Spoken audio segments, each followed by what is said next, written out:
ગુજરાતની અંદર સરકારી હોસ્પિટલ ખાસ કરીને સિવિલ હોસ્પિટલોમાં જરૂરિયાત મુજબની દવાઓનો જથ્થો 4-5 મહિનાથી ઉપલબ્ધ નથી. રાજકોટ સિવિલ હોસ્પિટલની અંદર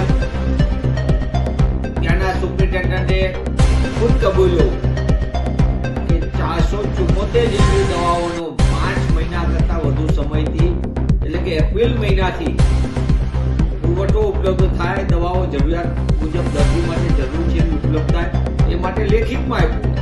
પણ આરોગ્ય વિભાગ ભ્રષ્ટાચારનું એપિસેન્ટર અને એના કારણે ગરીબ દર્દીઓને, સામાન્ય વર્ગના, મધ્યમ વર્ગના દર્દીઓને ખાનગી મેડિકલ સ્ટોરમાંથી મોંઘી દવા લેવાનું ફરજ પડી રહી છે. મજબૂર થવું પડે છે. કોણ જવાબદાર? આરોગ્ય વિભાગ.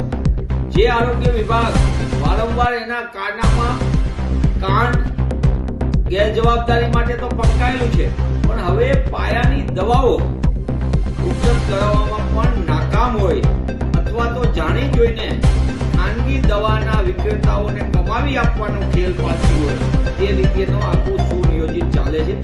મારી કોંગ્રેસ પક્ષ તરીકે માંગ છે કે રાજ્ય સરકાર પોતાના મળતિયાઓની ચૂંટણી ફંડ મેનેજરોની સ્વાસ્થ્યની સુરક્ષા માટે, એમના આરોગ્ય માટે બહુ ચિંતિત હોય છે, પણ ગુજરાતના 6 કરોડ નાગરિકોના, સામાન્ય લોકોના, ગરીબ લોકોના આરોગ્ય માટે ચિંતા કરતી નથી એવો મારો સ્પષ્ટ આરોપ છે. તેવા સંજોગોમાં સરકારમાં થોડી પણ શરમ હોય તો સરકાર પ્લેન ખરીદવાને પોતાની સુવિધા અને બેફામ નાણાંના જાહેરાતોમાં ખર્ચ કરવાને બદલે સામાન્ય અને મધ્યમ વર્ગના દર્દીઓ માટે જે સિવિલ હોસ્પિટલમાં, સરકારી હોસ્પિટલમાં આવે છે તેમને મફત દવા ઉપલબ્ધ કરાવે તો મને લાગે છે કે સામાન્ય માણસ માટે સરળતા પણ રહેશે અને